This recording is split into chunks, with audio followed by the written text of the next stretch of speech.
Bonjour et bienvenue sur l'ABC de mon patrimoine, le podcast de la planification patrimoniale et successorale. Je suis Maya Ima, ton hôte pour quelques minutes et ton copilote dans l'organisation de tes avoirs. Juriste, fiscaliste et planificateur patrimonial multidisciplinaire, je t'aide à naviguer dans les eaux troubles des questions de patrimoine, de finances, d'investissement et de succession. Tu souhaites nourrir ta réflexion globale, modeler ta vision financière et patrimoniale et te projeter dans l'avenir de façon plus cohérente et sereine, alors tu es au bon endroit. Car tout commence par une idée, mais rien ne s'accomplit sans plan. Alors planifions ensemble.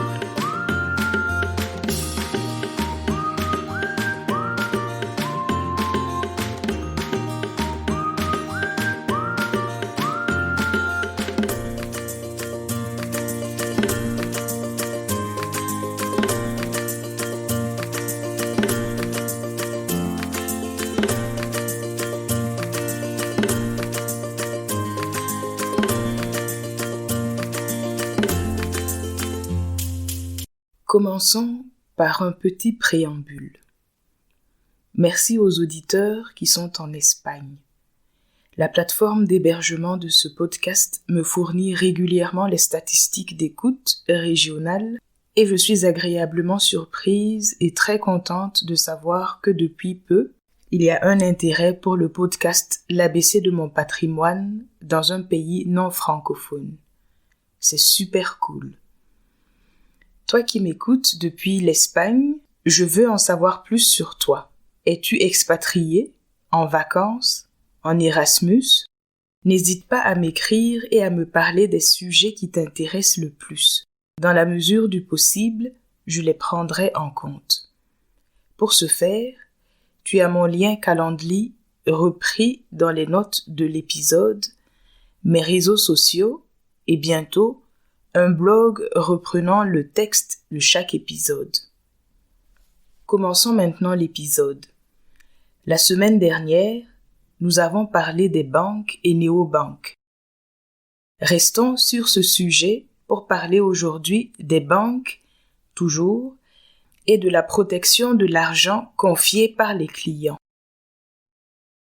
De nos jours, le compte bancaire est indispensable. C'est un instrument essentiel de la vie financière tant des personnes physiques que morales. Dans certains pays, comme la Belgique, on n'a même plus la possibilité de se passer du système bancaire. Pour percevoir la rémunération ou payer les factures, il faut avoir un compte en banque. Finalement, dans une majorité de cas, la plus grande partie de l'argent des personnes se trouve sur des comptes bancaires. Épargne, salaire, héritage, gain au jeu, crédit, etc. Dans ces conditions, il est légitime de s'interroger sur les garanties et mesures de protection qu'offrent ces institutions financières, surtout en cette saison de faillite bancaire. Plusieurs aspects méritent d'être développés, mais dans cet épisode, restons sur la question suivante. Que se passe-t-il pour toi, aujourd'hui, si ta banque fait faillite? Organisons nos développements en deux parties. La relation banque-client en premier lieu et le filet de sécurité en deuxième lieu. On y va, c'est parti. Ta relation avec ta banque. Pour l'une ou l'autre raison, ton argent arrive dans une banque. Par exemple, parce qu'on t'a versé ton salaire ou que tu as vendu ton entreprise. Une approche juridique pragmatique permet d'analyser le dépôt ou la détention d'argent sur un compte bancaire comme un prêt accordé par le titulaire du compte à l'institution bancaire. Cet argent constitue donc une créance exigible à l'égard de la banque.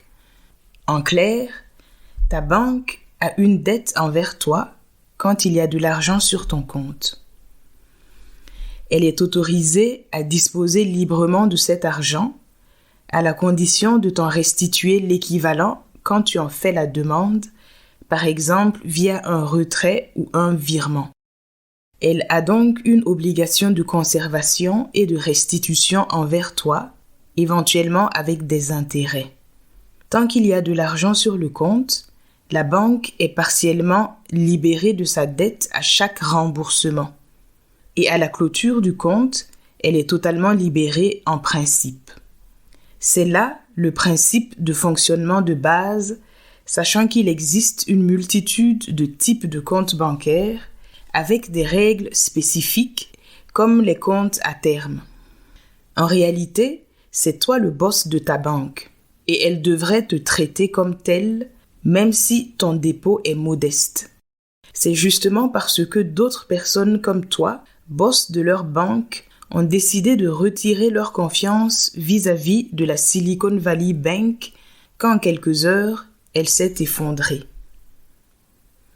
La faillite de cette banque en particulier est une occasion pour les autres banques et leurs dirigeants de réfléchir un peu plus à leur véritable place et fonction et de remettre l'église au milieu du village.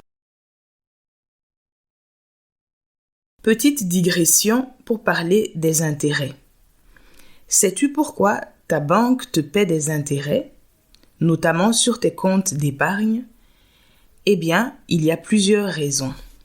D'abord, c'est pour compenser le risque que tu prends. Quand on prête quelque chose, on prend le risque de ne pas pouvoir récupérer tout ou partie de la chose prêtée. Le taux d'intérêt rémunère ce risque de défaut. Ensuite, c'est pour rémunérer ta patience.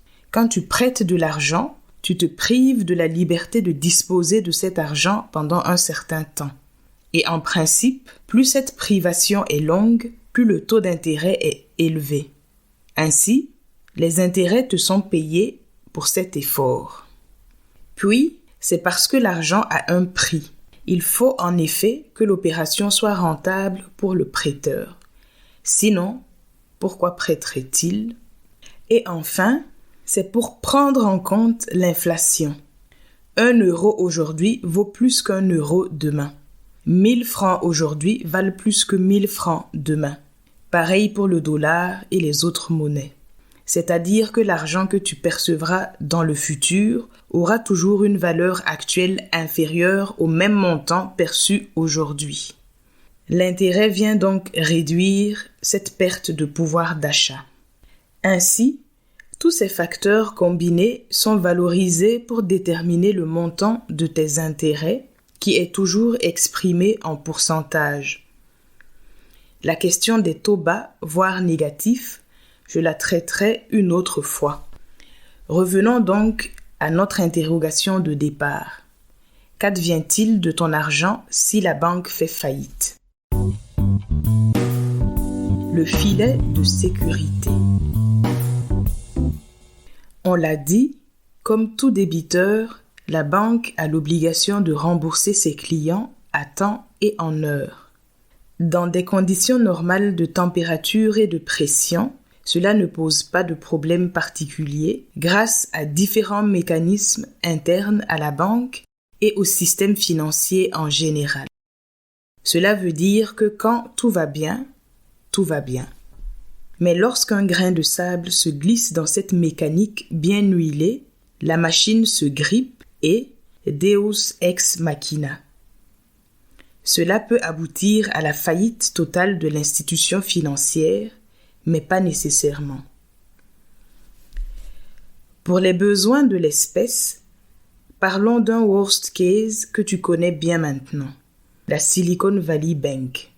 Tension de trésorerie, manque de liquidité, vente de titres financiers à perte, rumeurs effrayantes, existence potentielle d'un délit d'initié, perte de confiance, panique brusque des clients et retrait massif des dépôts ont mis cette banque KO en quelques jours. Et si c'est arrivé là-bas hier, c'est que ça peut arriver ici aussi demain. Qu'adviendrait-il alors de ton argent si ta banque subissait aussi un chaos?